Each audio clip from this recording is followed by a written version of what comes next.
അപ്പോൾ ഗൈസ് 30 കിലോമീറ്ററിൻ്റെ not a walk it's a dream run എന്ന പരിപാടിക്ക് ശേഷം ഞാൻ അവതരിപ്പിക്കുന്ന അടുത്ത പരിപാടി 12 കിലോമീറ്റർ താമരശ്ശേരി ചുരം. യെസ് ഗൈസ്, അപ്പോൾ ഇന്ന് നമ്മൾ താമരശ്ശേരി ചുരം എങ്ങനെ നമ്മുടെ പപ്പേട്ടൻ്റെ താമരശ്ശേരി ചുരം. സുലൈമാനെ ആ ചെറിയൊരു ഷൂ എടുത്ത് ശരിയാക്കി തരാം. നേരെ KSRTC സ്റ്റാൻഡ്, കോഴിക്കോട് KSRTC സ്റ്റാൻഡിൽ നിന്ന് 56 ടിക്കറ്റ് കൊടുത്ത് അടിവാരത്തിറങ്ങി ഒരു ചായ അടിച്ച് നൈസൊരു ചായ. അപ്പോഴാണ് മനസ്സിലായത് മഴ പെയ്യുന്നുണ്ട്. അതിനോട് മഴ പെയ്യുന്നുണ്ടായിരുന്നു. അടിവാരത്തൊക്കെ ഞാൻ എത്തുമ്പോഴത്തേക്ക് മഴ പെയ്ത് കഴിഞ്ഞ്. അപ്പോൾ ആ 30 കിലോമീറ്ററിൻ്റെ റണ്ണിന് ശേഷം ഞാനൊരു ഗ്യാപ്പ് എടുത്തു. കുറച്ച് നന്നായിട്ട് ഗ്യാപ്പ് എടുത്തു. അതിൻ്റെ കുറച്ച് ശാരീരിക അസ്വസ്ഥതകൾ കൂടാണ്ട് രാവിലെ തൊട്ട് വെയിൽ കൊള്ളല്ലേ ബൈക്കിലിരുന്നിട്ട്, അതിൻ്റെ നല്ല ക്ഷീണം ഉണ്ടായിരുന്നു. ഞാൻ കുറേ വിഷയം സാധനം എനർജി ഡ്രിങ്ക് എക്സ് നാരങ്ങ സോഡ വിഷയം സാധനം അടിച്ച് കയറ്റിയില്ലേ, പിന്നെ ഒരു പോക്കാ. ഷർട്ട് തുറന്നിട്ടുണ്ട്. ഷർട്ടിൻ്റെ അടിവാറാണ്. അടിവാരത്തിൽ നിന്നാണ് തുടങ്ങുന്നത്. രണ്ടാമത്തെ അറപ്പിന് കഴിഞ്ഞ്. എന്തൊക്കെ പറഞ്ഞാലും ഈ 6 ഹെയർ പിന്നുകൾ പെട്ടെന്ന് നമ്മൾ കാണും. 2 കഴിഞ്ഞാൽ അതിന് ശേഷം 7 കാണും. 8 നിന്ന് 9 ഒരു ലെങ്ത് ഉണ്ട്. 9 നിന്ന് ലക്കിടി വ്യൂ പോയിന്റിലേക്ക് അതൊരു ലെങ്ത്താണ്.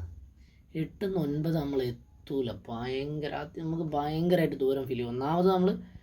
ഒന്നാമത് ഞാൻ ഭയങ്കര എക്സോസ്റ്റഡ് ആണ്.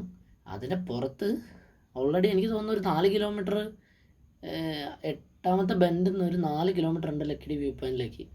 അതിൽ 9ാമത്തെ ബെൻഡിൽ നിന്ന് ഏകദേശം 1.5 കിലോമീറ്ററോ 2 കിലോമീറ്ററിൻ്റെ അടുത്തെങ്ങാനുണ്ട് ലക്കിടി വ്യൂ പോയിന്റിലേക്ക്.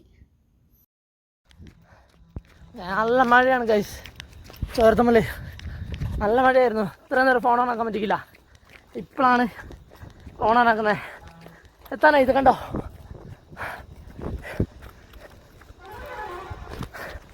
അതാണ് താഴത്തെ വ്യൂ. മേലെത്താനായി.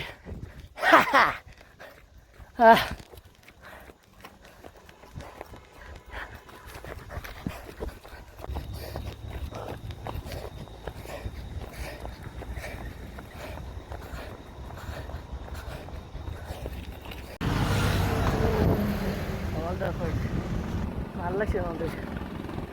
വൈകുന്നേരം വരെ ഡെലിവറി ഓടിച്ച് വരുന്ന വരുത്താം. എല്ലാ എഫേർട്ടും എന്തിനു വേണ്ടിയാ? അയ്യോ, ഇവിടെ നിന്ന് കാണുന്നില്ല, അപ്പുറത്ത് കാണിച്ചു തരാം. ഓക്കെ,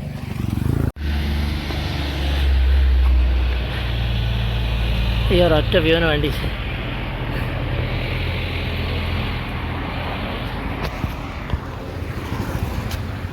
അയ്യോ ചുരത്തിൻ്റെ ഡസ്ക് കഴിഞ്ഞ് ചത്ത് കഴിച്ച്. എൻ്റെ അമ്മേ, എനിക്ക് തോന്നുന്നു 30 കിലോമീറ്റർ ഓടുന്നതിനേക്കാളും ടാസ്ക് ചുരം ഓടുന്നതാണ്. എൻ്റെ അമ്മ ഫിനിഷ് ചെയ്ത് മേലെത്തിയപ്പം ഭയങ്കര വിശപ്പ് എന്താകും. ഞാൻ കുറച്ച് മുന്നോട്ട് നടന്നപ്പോൾ അവിടെ ഒരു ചായവാല എൻ്റെ ഒരു ഷോപ്പുണ്ട്. താമരശ്ശേരി ചുരം കയറിയ മസ്റ്റായിട്ടും കയറുക. എനിക്ക് പേഴ്സണലി എൻ്റെ ഒരു ഒപ്പീനിയനാണ്, ഞാൻ കഴിച്ച എൻ്റെ ഒരു എക്സ്പീരിയൻസ് ആണ് ഞാൻ പറയാം. ചിലപ്പോൾ എനിക്ക് ആ സമയത്ത് നല്ല വിശപ്പുള്ളത് കൊണ്ട് തോന്നിയതാവാം. ബേസിക്കലി ഞാൻ പ്രിഫർ ചെയ്യുന്നു ഒന്ന് കഴിച്ചു നോക്കുക, ചിലപ്പോൾ നിങ്ങൾക്ക് ഇഷ്ടപ്പെടും.